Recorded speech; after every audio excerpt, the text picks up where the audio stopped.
ರಿಷಾ ಗೌಡ ಅವರಿರ್ಬೋದು, ಜಾಹ್ನವಿ ಇರ್ಬೋದು ಅಥವಾ ಅಶ್ವಿನಿ ಇರ್ಬೋದು, ಜಗಳಗಳಲ್ಲೇ ಜಾಸ್ತಿ ಕಾಣಿಸ್ಕೊಂಡ್ರು ಬಿಗ್ ಬಾಸ್ ಮನೇಲಿ. ಈಗ ಗಿಲ್ಲಿ ಕಾಮಿಡಿ ಮಾಡಿದ್ರು. ಇತ್ತೀಚೆಗೆ ತೇಜೋವಧೆ ಮಾಡ್ತಾರೆ ಗಿಲ್ಲಿ, ಅವರ ಕಾಮಿಡಿಗಳು ನಿಜವಾಗ್ಲೂ ಪರ್ಸನಲ್ ಆಗತ್ತೆ, ಬೇಸರ ಆಗತ್ತೆ ಅನ್ನುವಂತ ಮಾತು ಬಂತು. ಸ್ಪಂದನ ಅಂತ ಬಂದಾಗ ಟಾಸ್ಕ್ ಬುಕ್ ಅಷ್ಟೇ ಓದ್ತಾರೆ ಅಂತನೋ ಅಥವಾ ಕಾಣಿಸ್ಕೊಳ್ಳಲ್ಲ ಅಂತನೋ ಈ ತರನೋ ಮಾತು ಬಂದಿರ್ಬೋದು. ಆದ್ರೆ ಅಂದ್ರೆ ಇದನ್ನೇ ಅಷ್ಟನ್ನೇ ಜಡ್ಜ್ ಮಾಡುವಂತದ್ದು ವೀಕ್ಷಕರಾಗಿರ್ಬೋದು.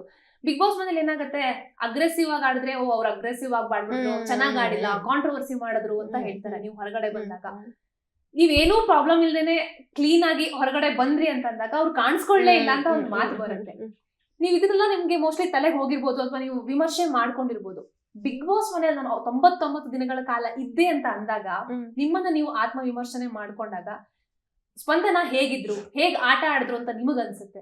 ನನಗೆ ಒಳಗಡೆ ಇದ್ದಾಗ್ಲೂ ನಾನು ಯಾಕೆ ಉಳ್ಕೊಂಡೆ ಅಥವಾ ಯಾಕೆ ಹೋದ್ರು ಅಂತ ನನಗೆ ನಾನು ಅನಲೈಸ್ ಮಾಡ್ಕೊತಿರುವಾಗ ನಂದು ಏನು ಪಾಯಿಂಟ್ ಇತ್ತು ಅಥವಾ ನಂದೇನು ಕಾರಣಗಳು ಕೊಡ್ತಿದ್ದೆ, ನಾನು ಅದೇ ನನಗೆ ಇಷ್ಟು ದಿನ ಕರ್ಕೊಂಡು ಬಂದಿದ್ದು ಅಂತ ಮೇಜರ್ ಸ್ಟ್ರೆಂತ್ ನನಗಾಗಿದ್ದು. ಯಾಕಂದರೆ ನಂಗೆ ಸೂರಜ್ ಹತ್ರ ಒಂದ್ಸಲಿ ಹೇಳ್ತೀನಿ, ನನಗೆ ಯಾಕೋ ಇವನ್ ವೈಬ್ ಆಗಲ್ಲ ನನಗೆ ಅಂತ. ಬಟ್ ನಾನು ಯಾವಾಗಲೂ ಅವನನ್ನ ನಾಮಿನೇಟ್ ಮಾಡಿರಲ್ಲ ಎಷ್ಟೋ ವಾರಗಳ ಕಾಲ.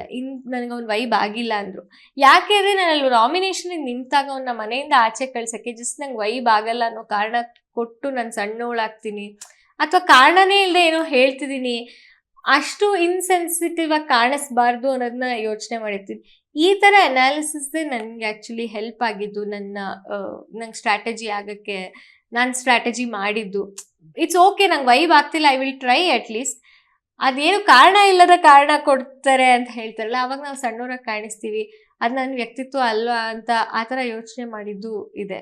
So that is my strength.